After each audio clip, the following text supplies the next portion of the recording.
umwuka w'intambara ukomeje gututumba hirya no hino ku isi. Mwene muntu ntabwo aryama ngo asinzire, niyabyutse ntabwo abo yibwira ko buri bwire kubera ibiturika bya hato na hato bikomeje kwizengurutsa hirya no hino ku isi, kandi ibiturika bikomeje gutegurwa na mwene muntu kugira ngo abisuke kuri mugenzi we, amaze hakongoke hashye hahinduka ivumbi. Uku niko amato y'intambara rutura y'imirwano kabuhariwe amaze koherezwa n'igihugu cya Leta Zunze Ubumwe za Amerika mu nyanja ya Caribe mu rwego rwo guhangana cyane n'igihugu cya Venezuela. Aya mato y'intambara y'igihugu cya Leta Zunze Ubumwe za Amerika, ubutegetsi bwa Donald Trump buratangaza yuko burimo burwanya cyane kandi bukarwanya icuruzwa ry'ibiyobyabwenge binyuzwa mu nyanja ya Caribe byinjira muri Leta Zunze Ubumwe za Amerika. Niyo mpamvu Leta Zunze Ubumwe za Amerika zohereje ubwato bw'intambara rutura n'ibirwanisho Carundura kugira ngo buhagarike ibyo bicuruzwa by'ibiyobyabwenge ngo bitinjira muri Leta Zunze Ubumwe za Amerika by'igihugu cya Venezuela. Igihugu cya Venezuela nacyo kikimara kubona iki gikorwa cya Leta Zunze Ubumwe za Amerika yuko bateguye intambara, ko igikorwa cy'ubushotoranyi, bakaba bohereje amato y'intambara mu nyanja ya Caribe nk'igikorwa cy'ubushotoranyi.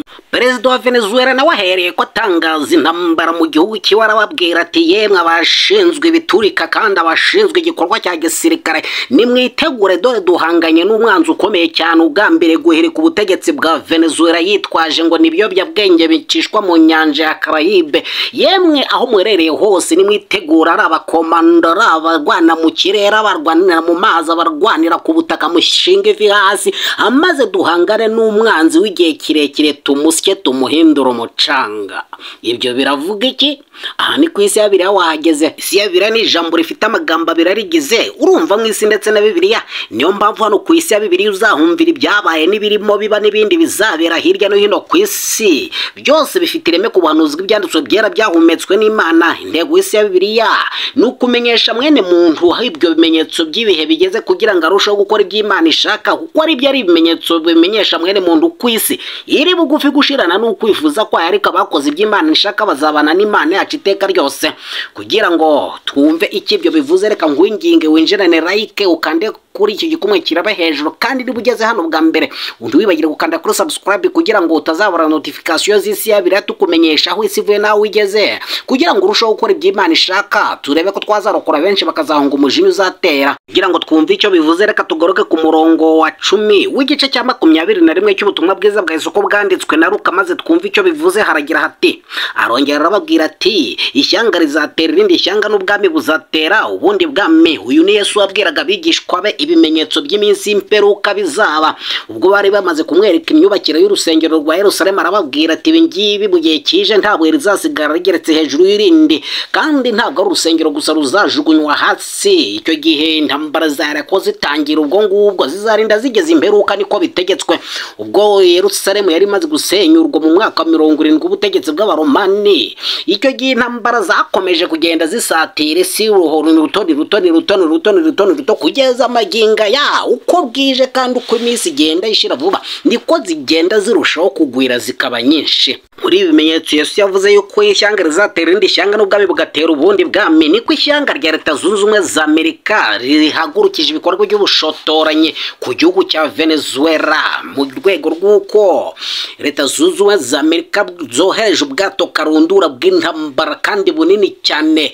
Venezuela ni igihugu giherereye mu nkombe y'amajyaruguru ya Amerika y'Amajyepfo, kikaba gihana umupaka w'inyanja ya Caribe ndetse na Atlantika, kandi Venezuela ikaba isangiye umupaka w'ubutaka n'igihugu cya Colombia mu burengerazuba. Mu majyepfo ya Venezuela hakaba hari igihugu cya Brazil, ndetse mu burasirazuba bwa Venezuela hakaba hari igihugu cya Guyana, kandi iki gihugu cya Venezuela kikaba kigizwe n'ibirwa byinshi cyane bikubiye muri inyanja ya Caribe. Kuri uyu wa gatatu nibwo ubwato USS Gerald Ford bwa Leta Zunze Ubumwe za Amerika, akaba ari ubwato Carundura bw'intambara bugwaho yewe n'indege z'intambara, bwoherejwe mu inyanja ya Caribe. Bukaba ari ubwato bunini ku isi kandi bukoranye ikoranabuhanga rihambaye ryo ku rwego rwo hejuru mu byerekeranye n'imirwano. kandi ubwato bukaba bufitwe n'andi yitwa destroyers yo kubucungira umutekano w'intambara yo mu mazi. Ubu bwato bukimara kugera muri inyanja ya Caraïbe igihugu cya Venezuela cyareko gihaguruka bwana Nicolas Maduro perezida wa Venezuela yahereko haguruka asaba igisirikare cya leta ya Venezuela ko kigomba kuryamira amajanja ko bagiye kurwana intambara yiswe Carundura yo gutsinzura kandi bagakubita babaza umwanzi w'igihe kirekire ngari we leta zunze ubumwe za Amerika.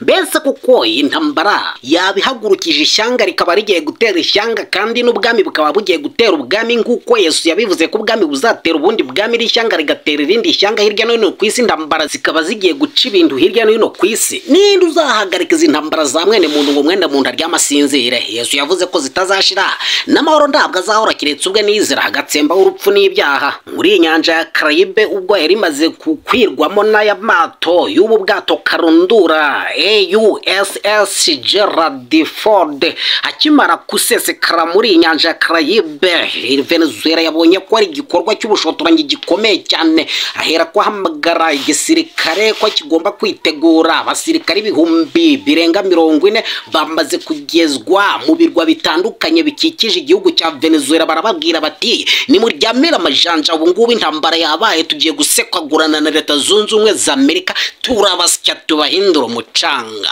Ninde uzabasha guhagarika izi ntambara za mwene muntu ngo mwene muntu aryamasinzire? Yesu yavuze ko zitazashira n'amahoro ntabwo azahora kiretse ubwe n'izira agatsemba urupfu n'ibyaha. Mu gihe intambara irimo iratutumba ya Venezuela na leta zunze ubumwe za Amerika, hirya no ku isi intambara ndizicecetse. Uku niko Ukraine ikomeje gusekagurana n'Uburusiya, uku niko Burasirazuba bwo hagati Israel ikomeje gusekagurana n'ibihugu by'Abarabu, uku niko Burasirazuba bwa Repubulika ya Demokarasi ya Kongo abarwanyi ba 23 ndetse na leta bakomeje gusekagurana, isi gahinduka ivumbi. Mbese ninde uzabasha guhagarika izi ntambara ngo mwene muntu aryamasinzira? Mu gihe tugikomeje kureba ikigiye gukurikiraho hirya no hino, reka nkwinginge ukore subscribe ntuve kandi ntukure urushinge rwawe hano ku Isiyabibiliya kugira ngo ejo tukubwire ikigiye gukurikira muri bimenyetso Yesu yavuze by'uko ishyanga rigiye gutera irindi ishyanga n'ubwami bugatera ubundi bwami. Shalom shalom, turabakunda.